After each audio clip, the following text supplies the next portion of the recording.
hadn't been Megan's fault. Blanca was right. There were issues from my past I had let get to me. All I had to do was communicate with her. I just had to tell Megan I was scared of...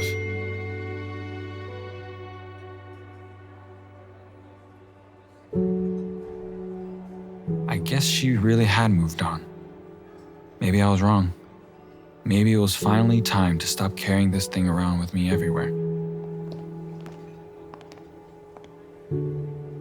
Big surprise.